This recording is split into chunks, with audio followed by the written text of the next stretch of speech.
Hello and welcome to the Calling Home podcast. I am your host, Whitney Goodman. You are getting me today extra fired up. Maybe it's the hormones, the holidays, something in the air, but buckle up because we have a lot to talk about today. Many of you have messaged me, tagged me, commented about two things that came out over the last 2 weeks.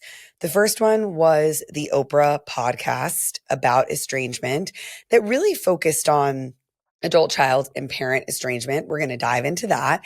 And then the second thing was this article with Mel Robbins and Karl Pillemer. They were the two contributors to the article, and it's called Life is Too Short to Fight with Your Family.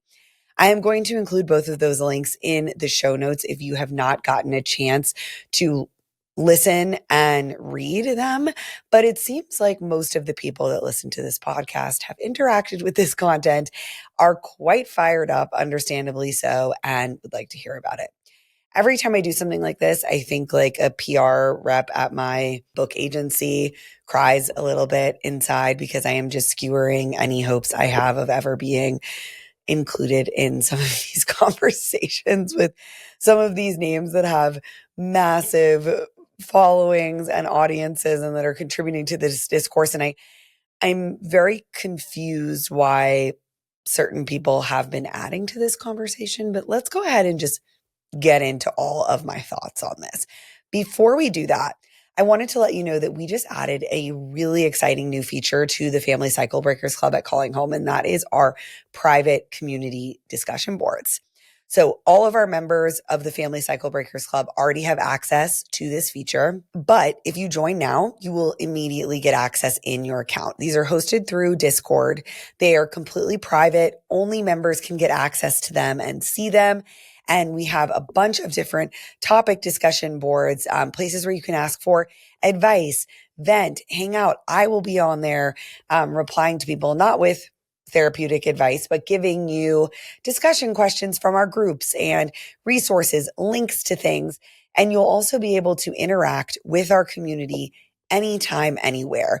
This really is the answer to all of you that are like, I live in Australia or I live in India and I have not been able to access any of your groups. We know that it can be complicated and hard to show up in person. And there's a lot of you, our groups are full every single week and we love seeing you all face to face, but this is a great way for you to connect outside of those groups. And when you need it most, like if you wake up in the middle of the night and you're like, I've been thinking about this and I really need some feedback, or I want to see if anybody else is dealing with this, this is the place to go and do that.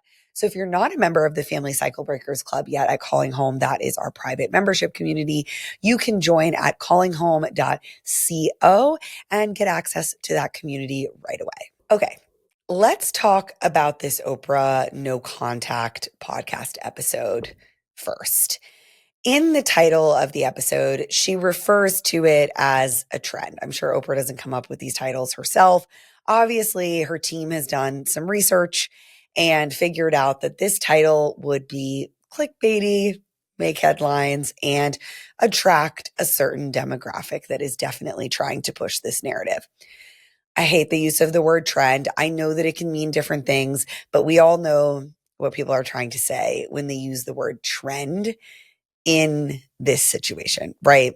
Trying to show it from the perspective that like these young people think it's cool to cut off their family members and fun, and they're doing it because their friends are doing it. And you guys have heard me talk about that until I'm blue in the face. It is the biggest load of BS I've ever heard. Let's get into the first part. Okay, so given what I know about Oprah's history with her family and what she endured as a child, I was a little bit shocked at how she started off this episode, seemingly not really understanding why people were doing this or what might motivate it. And clearly, Oprah has a history of childhood trauma, of issues with her family that would lead her to have some similarities with some of these adults that are in her audience. And for those of you that haven't seen this episode, the way they set it up was actually pretty cool. So they had 3 experts there, all of whom have been on the Calling Home podcast. So if you want to hear more from any of these three people, I have episodes with all of them. Dr. Joshua Coleman has been on the show. He was one of my first guests that came on. I believe it's in late 2023, early 2024. And then Nedra and I have worked together many times, and she's someone that I talk to through Instagram. I helped her host a talk for one of her books that came out when we were in New York. And she is someone that I respect and love. And then Lindsay C. Gibson, the author of Adult Children of Emotionally Immature Parents. She has also been on the Calling Home podcast, one of our most popular episodes. And she is someone that I love to hear from as well. So they had these three experts on there. And then they had parents who are estranged from a child. I recognized some of you from TikTok, and I thought that was wild. I audibly was like, oh my gosh. And then they also had adult children who were estranged from a parent. They had a hospice nurse there that interacts with a lot of people at the end of their life who have dealt with estrangement. And she was also estranged from her father, I believe, at the time of recording this episode. And then there were some people there that were estranged from parents because of in-law issues. I felt like they did a pretty good job of having a lot of voices in the room. They also had a mother there who had ended her relationship with her son herself. She wasn't on the receiving end of that cutoff. So some diverse voices here. The episode starts with Chris speaking, and he is 30 years old. And as he's talking about his story, Oprah asks him a very interesting question. She says, "Where did you get this idea from?" And like to cut your parents out. And I thought this was so interesting. We have a 30-year-old man who's married and I think a parent standing in front of you. This is not a child, not a 14-year-old. And you're saying, how did you come to think that you could end a relationship with your parent? And I did think that this question, whether Oprah intended to or not, was reflective of the larger discourse among parents that if your adult child decides to stop speaking to you, it's because someone planted that idea and made them think that it was possible, advantageous, a good idea, and also something that was cool and fun to do, right? It couldn't be that they thought of it in their own adult brain because of the conclusions that they have come to. It has to be because somebody brainwashed them into thinking that that was okay. And so there's always this tension between like, I don't believe that my child could have ever thought of this themselves because they would never do something like this to me. It has to be that there was this like nefarious third party source. And sure, sometimes there is, but this question is more, I think, with the undertones of like, you never could have thought of this yourself. And I found that very interesting, especially as a way to open up this conversation. At this point in the conversation, they start talking about how to explain this to grandchildren. And I believe that this couple had a young child that did not have a relationship with the grandchildren. And they were asking, I think, in a very, what's the word I'm looking for? Like they had positive intentions for this question. They really wanted to know, like, what is the best way to talk about this to our kids? And Dr. Coleman responded with saying, you are showing people that, or you're showing your child essentially that people can be cut out of your life. And I've heard this a lot. And whenever I hear this, I'm like, yeah, duh. Like, of course people can be cut out of your life that are hurting you. I want to show my kids actually that that's possible. I think so many people of the millennial generation and even Gen X grew up with parents who had this mindset that once you get married and once you have family, it really doesn't matter how miserable you are or how poorly you're being treated, you stay. Because to cut people out is wrong, immoral, immature, whatever these words are that we're using to describe it. And now we have parents of young children saying, no, I actually do want to show my kids that someone's title as wife, husband, mother, sister doesn't afford them the rights to treat me poorly with absolutely no recourse or consequence. They also can be removed or moved further away. And so I don't see that lesson being taught to kids as being a bad thing. I think there are ways to flip this. And this is where Dr. Gibson steps in and says, if there are people that are harmful to you emotionally, you do have the right to keep as much distance that you're going to have in your relationship with them. You're not giving them like carte blanche, access to you or to treat you however. And this happens at around like 24 minutes in. And I really appreciated her saying this because I think there are two sides to this. Of course, we want to model for children that, and for ourselves, that relationships are not always easy. You're going to have setbacks and moments where you feel hurt or like you're not being heard or like the relationship isn't going in the right direction when someone is struggling, whatever it is.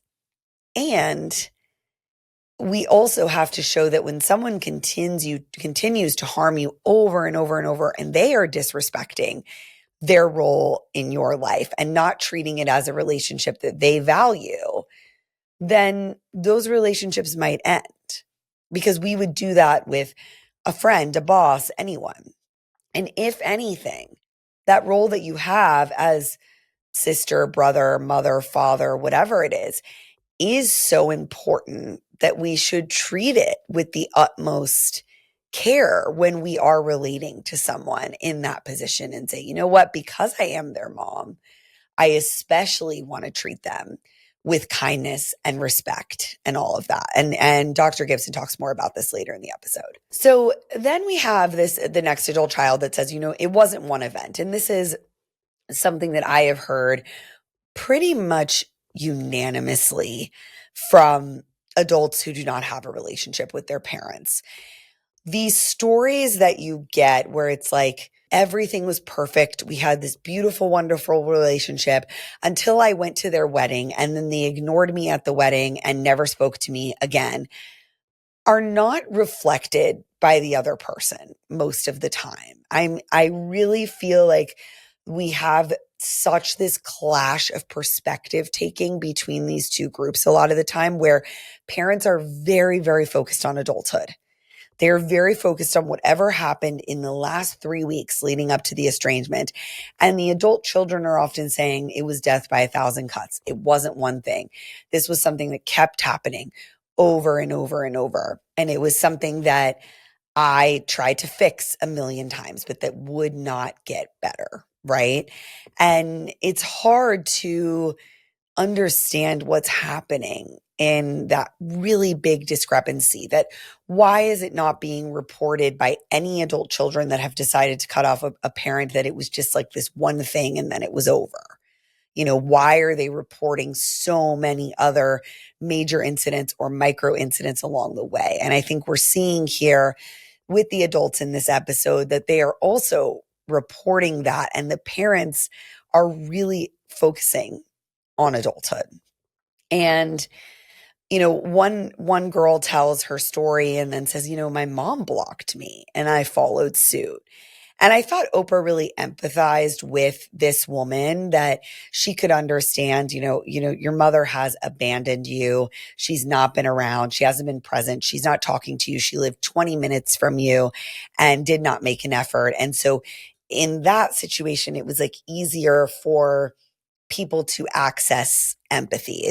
All the experts included, of like, this is a valid reason. And it wasn't like you just like flippantly, cut off your mom. She did things to you that are easily identifiable and recognizable. And this is where Oprah says something really important. She says, in the past, people just suffered. And I think this is where we are seeing such a gap generationally. And even among people, there are some voices in this space that are even close in age to me, but have a lot of those beliefs reflected in the things that they share. And I think that those are beliefs that come from certain religious communities, certain cultures, that say like, you should suffer in the name of family closeness, right? And that is something that we do. It is admirable. It is celebrated. It's rewarded. And that when people do that, they are good people. They are family oriented. They are, the kind of people that you want to have around you. And being close to your family does come with some degree of suffering. Okay. It's just the reality. Being close to anybody does. That if I am going to be in a very close relationship with someone, I'm probably going to have to endure inconvenience, bad moods, listening to them talk about the same thing over and over. I'm going to deal with some level of annoyance, 100%. But that doesn't mean I'm going to deal with abuse and trauma and neglect. Like, these are two totally different things. And that's what we're going to get into more when I talk about the New York Times article, because I think we're having these conversations about families and estrangement. And some people are talking about things that are annoying, and some people are talking about things that are abusive. And there's a line between the two of those things, and we cannot talk to those same groups at the same time. When we think about the narrative that people just suffered, and we think about that as being either a cultural, generational, gendered, religious type of belief system that people hold, I think what happens a lot of the time is there is this inherent jealousy in a lot of ways between people who suffered and people who are walking away. And instead of feeling that feeling of like, ooh, I could have done that, I had options, I don't want to blame myself, I don't want to feel that shame or embarrassment or guilt for what I endured. So I would rather point the finger at you and say, look at what you're doing. You're destroying families. You're evil. You don't have any tolerance for conflict. We're really saying, like, I sucked it up and I endured it. So you should have to do that too. And if you're not willing to do that, that's a problem. And I actually think that you are wrong and weak and, again, destroying your family. And this is the big difference between, I think, certain people's mindsets around this, is that there is a large growing school of thought now that relationships should be additive to our lives. It should be like net additive, right? That they should not take from us in such excess of what they give. And that did not used to be the case. I think the belief used to be, I have to invest in this. I must give until I am completely drained. And I am going to do that because it's going to get me praise, social status, accolades. It will get me into heaven, whatever it is that you are being told that fuels this belief system. The problem with that is that when you look at any family, there's usually only some people that are giving like that. And there's a lot of people that are just getting. And so that's my problem with these conversations, is I feel like we are talking at the people who have been giving and getting nothing in return for their entire lives. And we are telling them to figure out a way to continue existing with people who only want to take.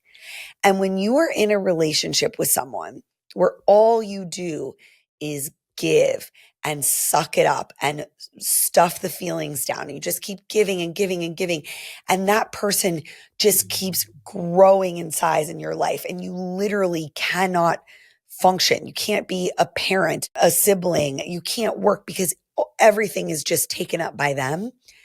You don't want to give anymore. And every time I listen to these podcasts and I read these articles, we are not speaking to the takers, to the people who are being harmful and abusive, who are causing the entire family to circle around them and make sure that they're okay and always manage them. We are only speaking to the people who are saying, I'm done doing that, and basically telling them, you need to keep doing that because you're the one, you're the glue.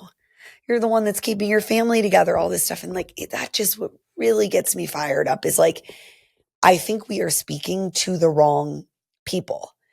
Whenever we're talking about forgiveness, we're talking to people who need to do the forgiving of the person who hurt them. And when that person is a parent, you're essentially looking at a physical abuse survivor, a child sexual abuse survivor, someone who's severely neglected, and saying, you really need to forgive that person. Instead of looking at that parent and saying, you need to atone for what you did. You need to earn forgiveness. You need to show behavior that is worthy of forgiveness. We're always talking at the person that needs to do the forgiving. And that's why this stuff isn't landing.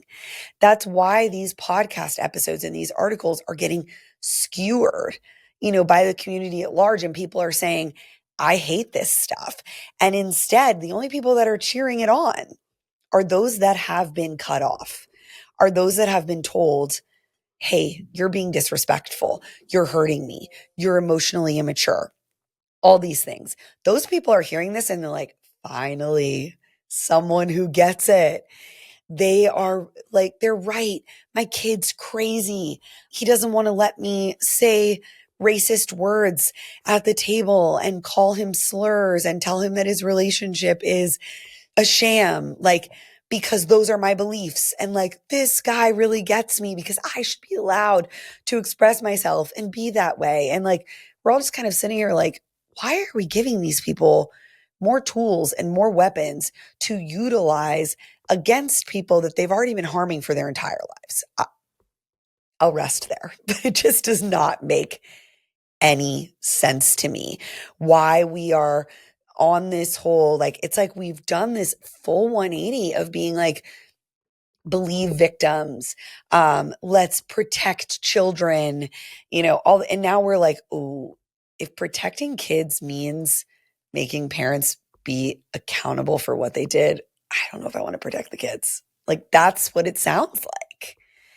And maybe the kids are being dramatic. Maybe it really wasn't that bad. And we're all coming at this from the perspective, and look, I am almost a mother of 3. I get it. Parenting is so hard. It's so stressful. It's overwhelming. It is not my child's job to empathize with how hard parenting is for me or to make parenting easier for me. I made the choice. I had the kids.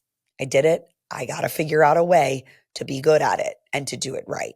Doesn't mean it's going to be perfect. No, but again, not my child's responsibility to look up at me, this person with 30 plus more years on this planet than them, and say, you better figure out a way to make this feel good for me and to make me feel like I am just the best parent ever and I never make any mistakes. That's wrong. That burden should not be cast in that direction. And that is what we are asking a lot of victims to do when we publish pieces like this. Now, I want to be clear that this Oprah episode was not all bad. There were a lot of really good moments here. And I think that Oprah starts to catch on here where we're still talking about this woman whose mother lived 20 minutes away from her and still didn't want to see her. And Oprah says, people always say you only have one mother. She is recognizing that this mother was very absent. And Nedra chimes in here and says, people can birth a child without parenting them.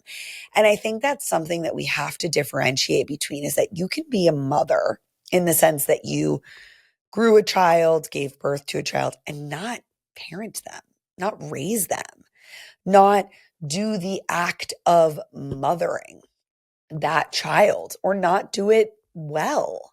And I think that this is a reality that we do not want to face as a culture. And this is something that I am reckoning with as I write my book, is that some people are not good parents. Some people don't want to be parents. They're not good at it. And some people, of course, don't have the resources and the support and all of that. That's one group. And we also have a group that really, they didn't want this. They don't want to do a good job.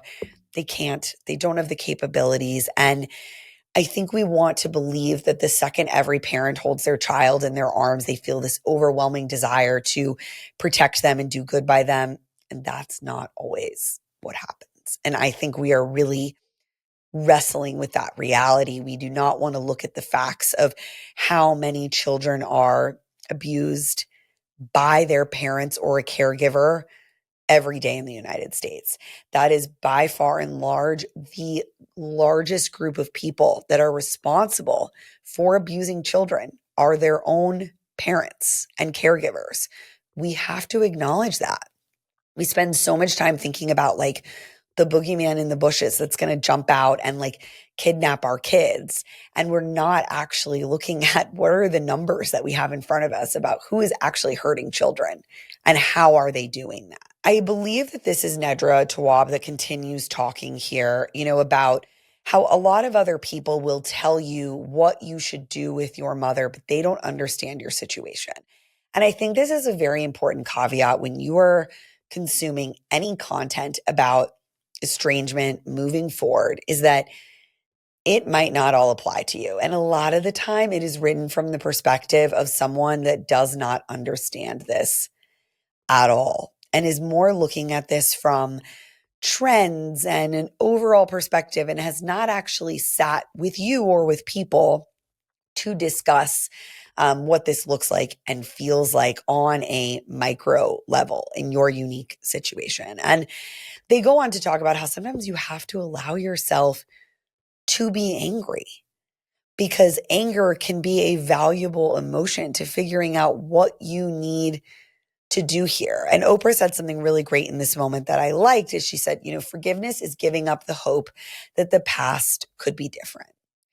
And Nedra notes that, there are different paths to forgiveness. And sometimes you have a relationship and sometimes you don't. And that's okay. And I think, Dr. Coleman stepped in here and validates that she did not deserve to be mistreated by her mother. And this is valid to take that approach. Now, I think this is where I take a lot of issue with like the populations that we're speaking to. And we're going to get more into that when I discuss the article in the New York Times. But I'm always being told about this specific population of adults. And I'll set the scene for you. This is kind of the profile of those adults. They were raised in homes with very loving and attentive parents, good parents, and they did not face much adversity. It typically described as being like middle class, upper middle class. Their parents attended sporting events and were always there for them. And then in adulthood, something happens. Typically, they view content on social media.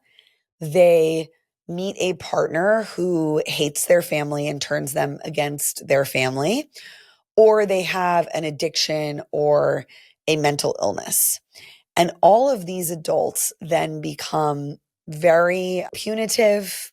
They are mean and cruel and negative, and they cut off their parents with no warning and typically do so by saying, I need to protect my peace.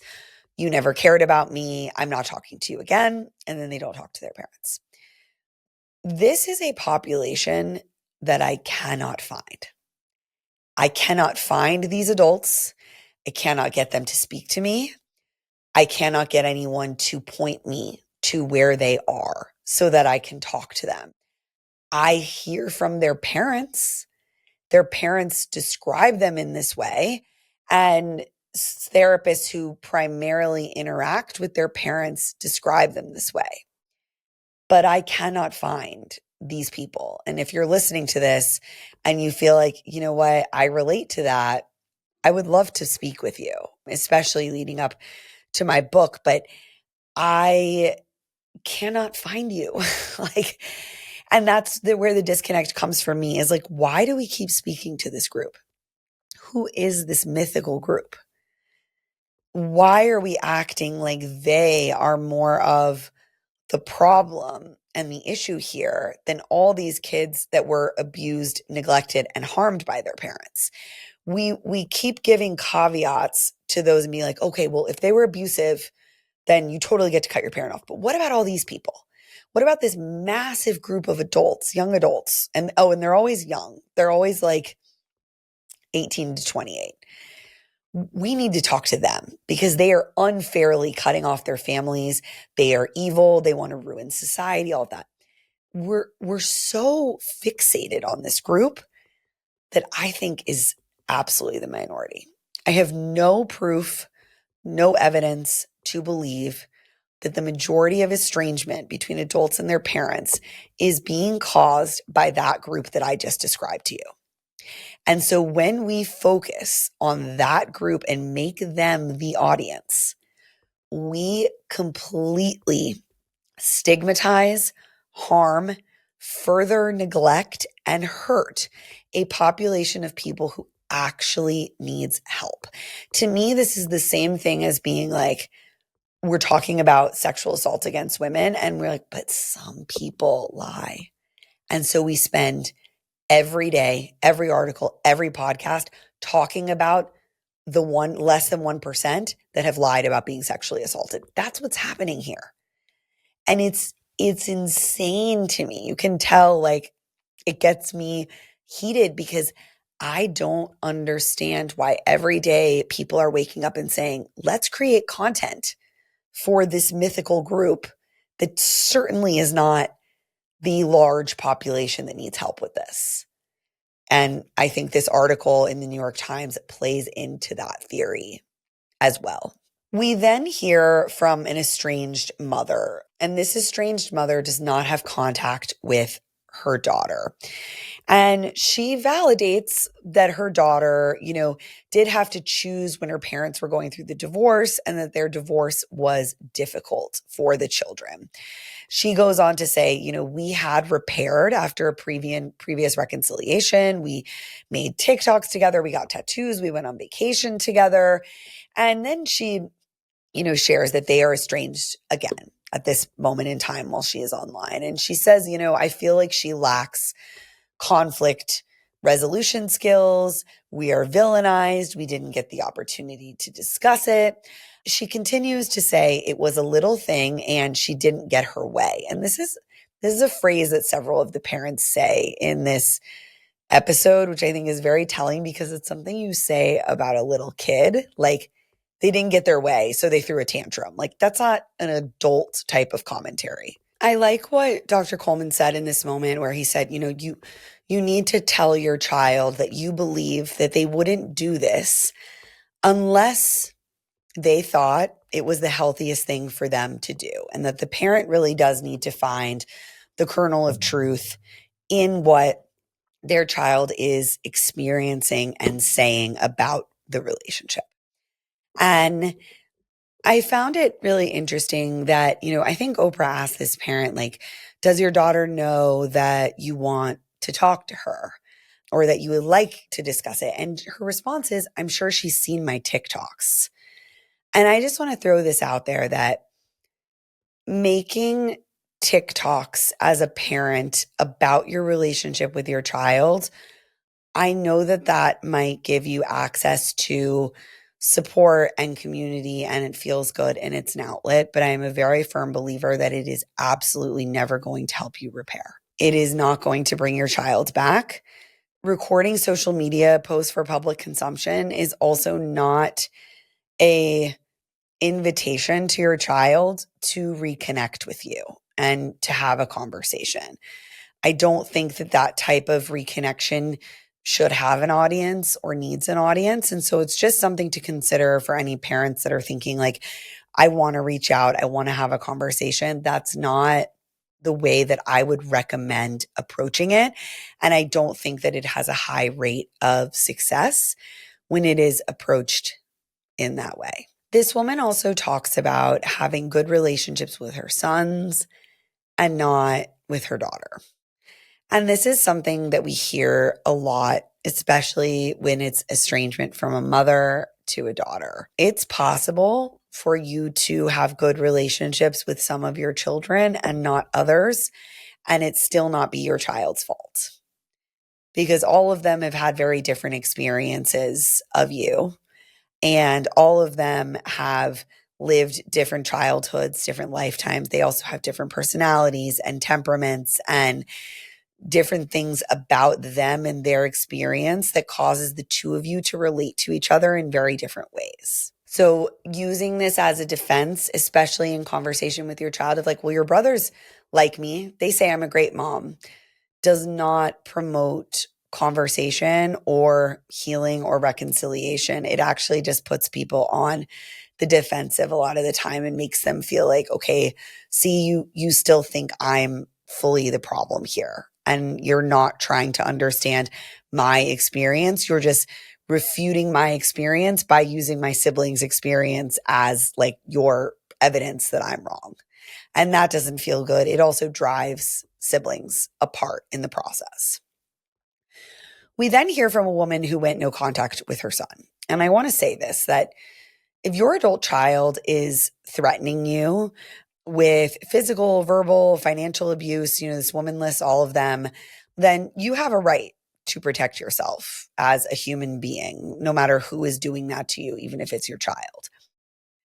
However, this mother also says, it's because he didn't get his way. And I thought that that was interesting. And I want to know more, not as a way to blame or shame this woman for what she's doing in the moment, because she may very well need to do so. But I want to know more about the relationship leading up to this point.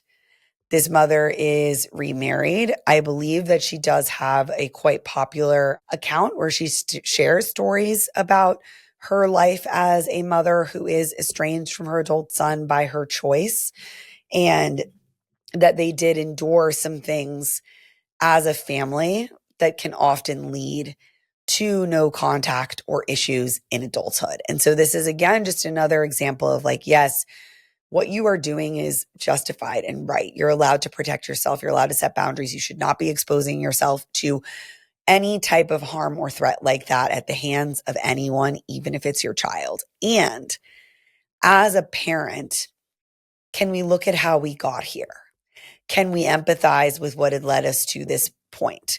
Can I speak about the situation in a different way, even if that means that I still can't have a relationship with my child? I think that that can still be very important and lead to some healing in the end. We also have the dad who has reconciled with his daughter. And I thought it was interesting to hear from him. He is one of the only parents, I think, up there, to my recollection, that showed a lot of reflection, accountability, emotional intelligence, and Dr. Gibson points this out. And he talks about learning that you have to parent your children at different stages differently, and how maybe he had been controlling or like a helicopter parent over his child. And, this changed him. And she also had to learn how to start communicating with her dad and knowing that her dad was going to listen to her and be receptive to her opinions as an adult woman. Okay. And this is where, he again says they don't get their way. Like this was so strange how many of them said this. And this again, to me, shows this, like, I am the adult in a position of authority. I'm not giving you your way as the child. This isn't a relationship. It's about me withholding something, and then like, you just need to learn to deal with it. And that doesn't mean like, yeah, you give your kid everything they want, you give them money and all that. I'm not saying that. But using this type of language, I think, is eye-opening into how the dynamic is functioning between a parent and their adult child. Now, Oprah says something here where she says some of this is good, reaching a state where you can protect yourself is a good thing, but have we gone too far? And this is always the question, right? And my question is like, what is too far? Like, what are we talking about here? Again, are we pandering to this mythical group that maybe makes up 1% of these cases? Or is this actually something that is happening? And I loved what Nedra stepped in and said here, where she talks about if someone isn't coming to us, we have to ask ourselves why. We have to ask ourselves, why do they not want to talk about these things? Like, parents have to figure these things out and understand them as well. And you have to have the willingness to self-reflect and ask, is there something I did? Nothing can change until that happens, is what they're trying to highlight here. And you have to bring up each person's reality and try to understand each other's reality. And Dr. Gibson says something here that I think was missing from this entire conversation and that we need to highlight even more, and this needs to come up in every situation, is that you need to be aware that you may have more power than you think you do. And this is something that I think a lot of parents miss here, is that you and your child are not equal. You never have been equal. And emotionally, you might not be equal until they are like looking at you in a hospital bed or in a nursing home. And even then, I still hear adults say that their parents still have this deep emotional hold over them and they would give anything to hear an apology or an I love you or I'm proud of you. And that shows how off this power imbalance is. These relationships between parents and their children are hierarchical relationships where the child has zero to no power for almost 18 years of that relationship. We cannot look at these as adult peer-to-peer relationships that were established in adulthood between equals. The conversation is over when that is how we try to look at it, because that isn't accurate. It doesn't exist. We have to look back and say, what did this relationship look like when I was the ultimate authority and power figure in this child's life? I chose where they slept, what they ate, what water they drank, where they lived, who they were exposed to, what they listened to, who their friends were. I was the arbiter of all of that for a significant portion of their life. And if we don't acknowledge that power differential, we've lost the plot in this entire conversation. And that is, I think, what really bothers me about these talks is that we're acting like these are two friends who have a relationship on completely equal footing and that they both need to be accountable and respectful. And of course, all adults need to be responsible for their behavior and their actions and their feelings. But there is a lot more nuance to this discussion than just that. Now, the hospice nurse is what wraps this all up. And then at the end, there's like 2 minutes where I think the experts on the podcast had some really wonderful things to say. The hospice nurse talks about how it's death by 1,000 cuts and how she often has these parents, laying there on their deathbed saying, I want to talk to my adult child or I want them to come visit me. And then if their adult child chooses not to see them or doesn't pick up the phone, she says, why don't you write a letter and I'll give it to them? And I thought it was very fascinating that most of the parents decide not to write the letter.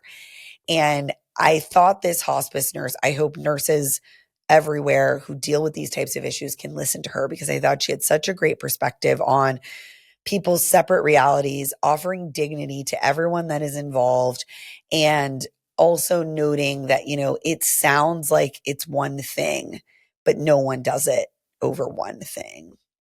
And at the end here, Dr. Gibson talks about the state of the world and how stressful things are today, and that we don't really have the time and space in our lives to micromanage these relationships that are so taxing or abusive or difficult, and we just want to have some type of ease in our lives. And she says, you need to treat your family member like a treasured friend. And I think that's something we can all take away from this episode, is that this isn't about who's right, who's wrong, who's doing what. It's really coming back to, would I treat other people in my life like this?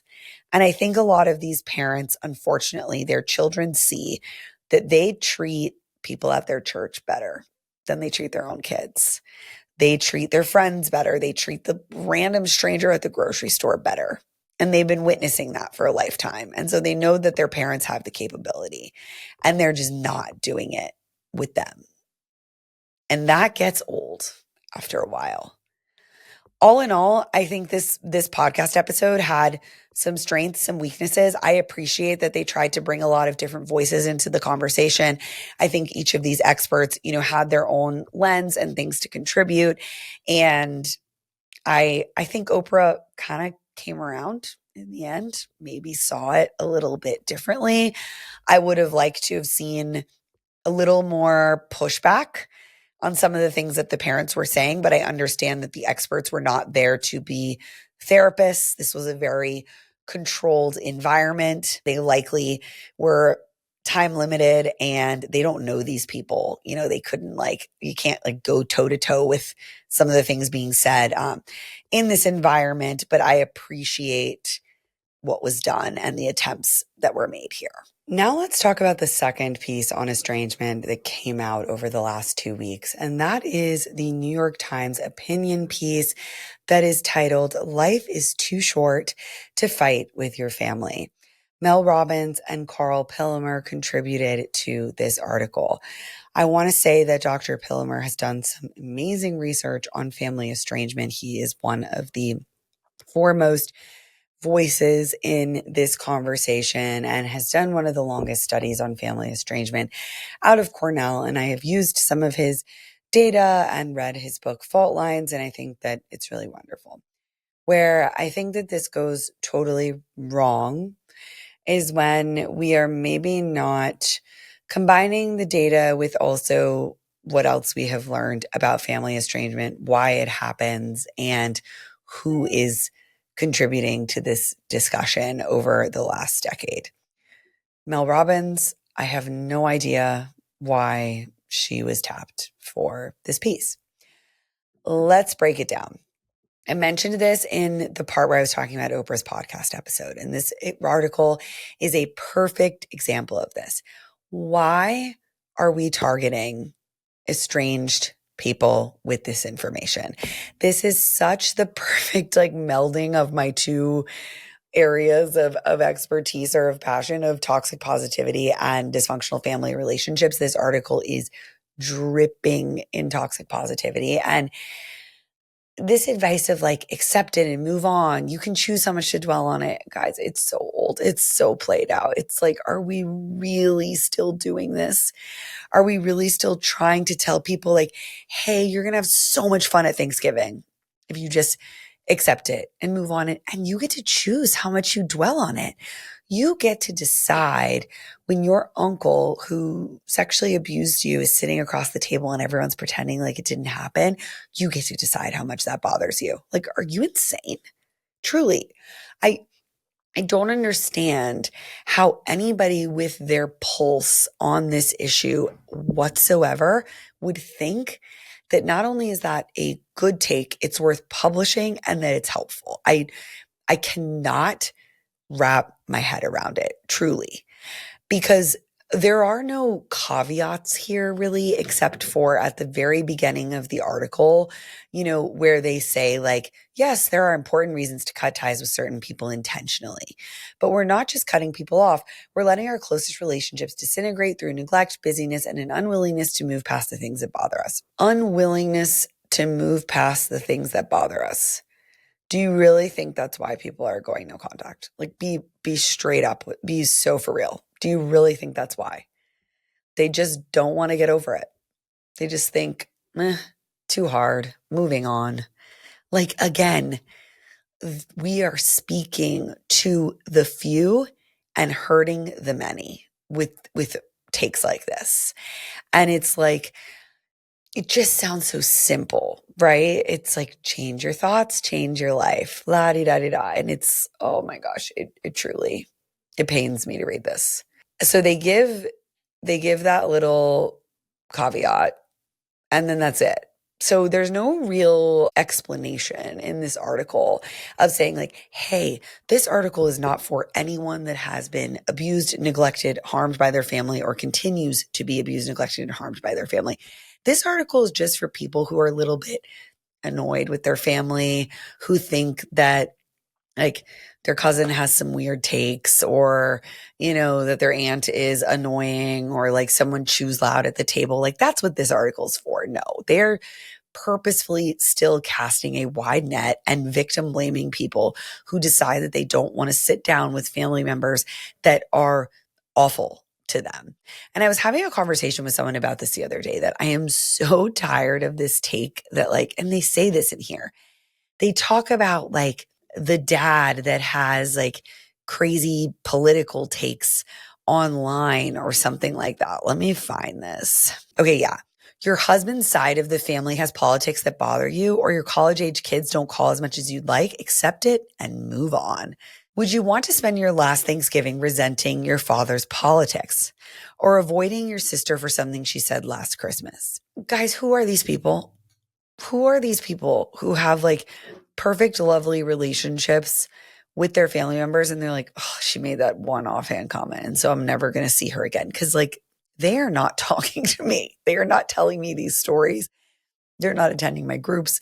They're not in session with me. They're not in my DMs. Like I said this early in the episode, like call me, email me, text me. I want to talk to you. I want to speak to these people who are truly cutting off their family members because of an offhand comment one year that existed in an otherwise fine relationship.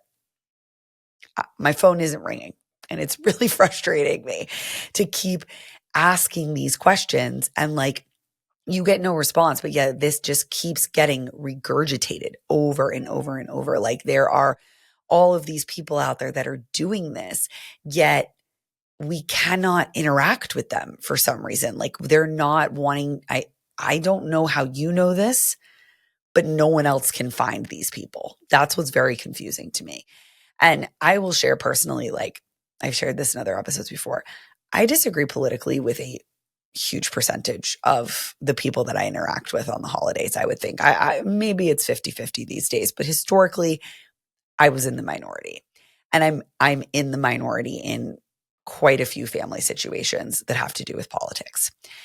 There is a difference between someone having a different opinion than you and someone being an asshole about that opinion.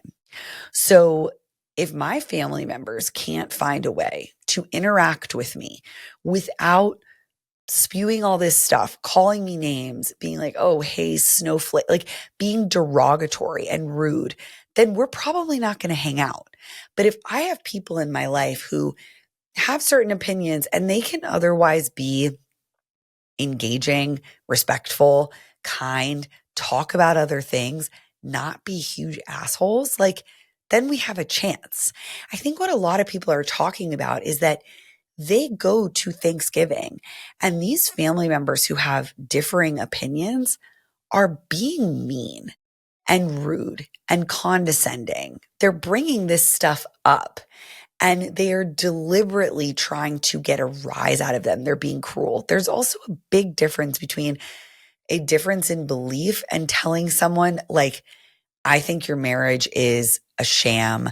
I don't think that you should have rights. I think that your wife should get kicked out of the country. Like these aren't just opinions. I hate when people frame it like this, like that there is no impact. And again, why can't dad or grandpa or mom or Aunt Susie keep their opinions to themselves on a holiday?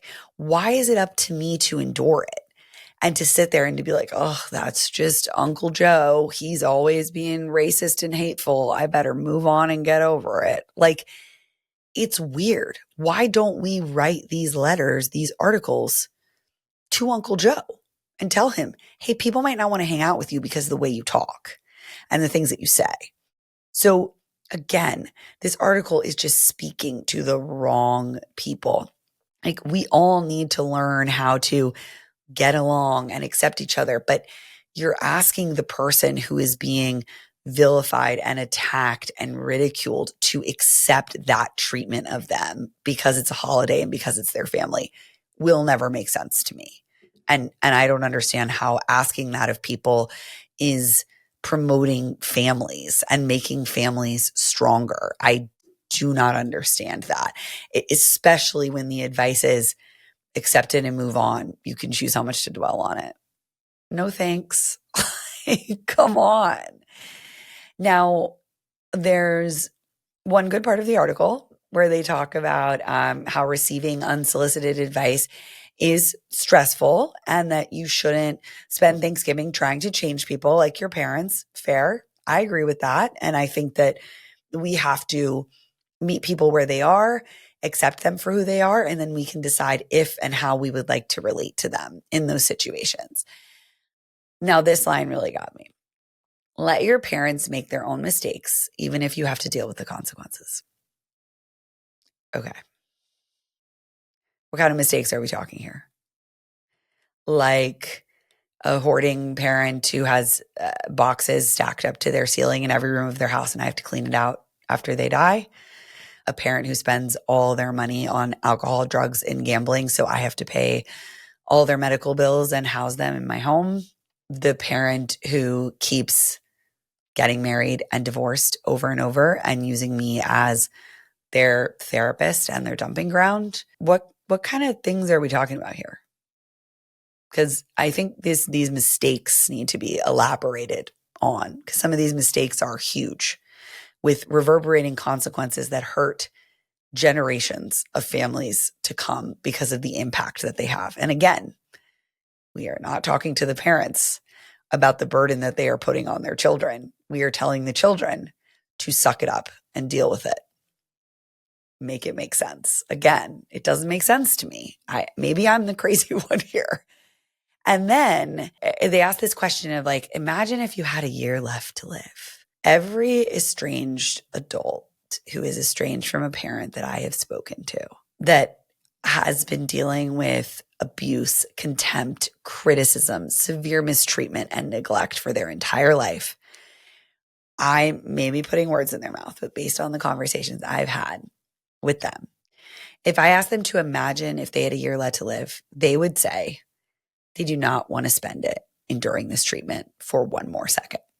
And I think if anything, it might make them engage in cutoff faster. This is just like reeking of toxic positivity. I mean, they tell this story of like a woman who grew up in poverty and now she has access to like a bath and clean water. Like, come on, you guys. I really thought we were past this of this. So just like be grateful you got anything kind of rhetoric, instead of saying, you know what, maybe we all deserve better.